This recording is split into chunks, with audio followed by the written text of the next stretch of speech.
Watch and see. Thank you, Carly. 8:04 now. North Carolina won't see any direct impact from Hurricane Dorian before the end of the week, but the Tar Heel state is not totally out of the clear just yet. Right now, a state of emergency is in effect. Governor Cooper says he's making the call now and to hopefully help farmers get crops harvested before the storm makes its way into the Carolinas. The National Hurricane Center predicts Dorian will blow ashore on Monday or early Tuesday there in Florida. As Carly said, it could potentially be a catastrophic storm, now Category 4 with winds of almost 140 miles an hour or more. Dorian is getting stronger and faster than expected, and Florida is bracing for a direct hit. But right now the path is uncertain, as we just heard from the 8 o'clock update. So let's get the very latest from NBC's Chris Palone. Dorian is a monster. It's as wide as the state of Ohio, and this morning bearing down on the Bahamas. It strengthened faster than predicted. Friday night reaching Category 4 with sustained winds of 130 miles per hour. Take the time to take the precautions necessary to protect yourself and your family. The track's still uncertain, so millions across Florida prepare for a direct hit while hoping Dorian drifts harmlessly out to sea. It's all this not knowing where it's going to come, how bad it's going to hit.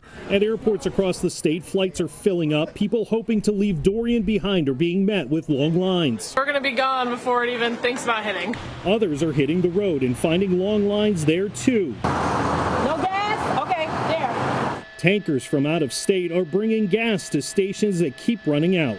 If the gas station is out, the trucks are on their way. Others are stockpiling food and water, filling sandbags and boarding up. Even if Dorian doesn't deliver a direct blow, some business owners stand to lose much of their Labor Day weekend revenue. It's better just to be prepared.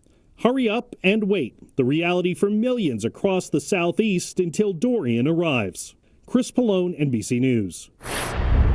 And today with WXII 12, as we continue to track this dangerous storm, our weather team, including Carly Cassidy, will be providing live updates on Hurricane Dorian now through the weekend and, of course, on the WXII Facebook page. Happening now, Burlington police need your help to find a car labeled as a burgundy 4-door vehicle suspected of being involved in a shooting. Officers responded to a shots fired call just before 3:30 this morning on East Moorhead Street. Investigators say some sort of dispute between two people led up to that incident, but no one was hurt. Happening now, police say a fight over food led to a shooting at a popular Winston-Salem spot.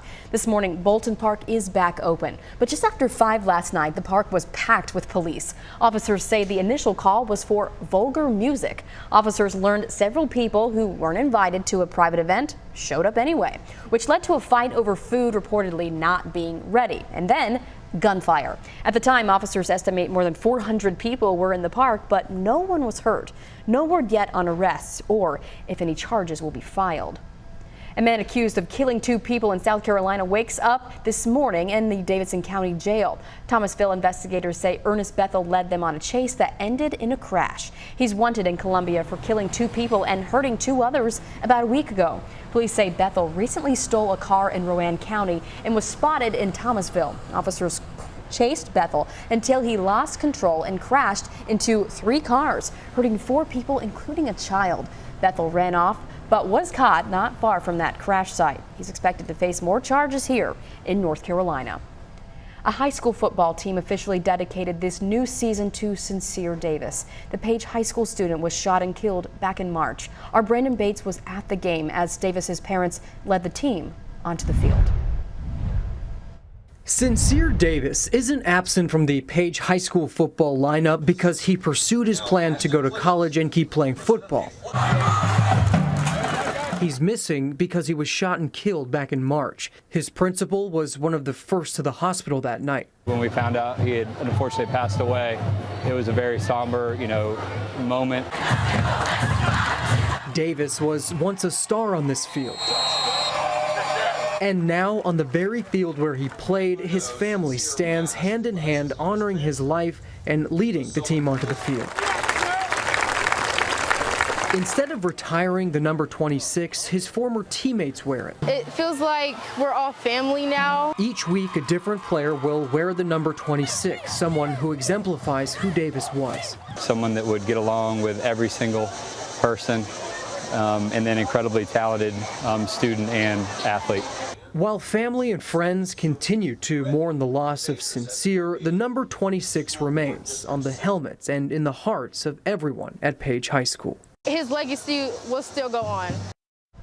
That was our Brendan Bates reporting. Now, the death of Sincere Davis is still under investigation by the Greensboro Police Department. If you have any information about this homicide case, you're asked to give Crime Stoppers a call immediately.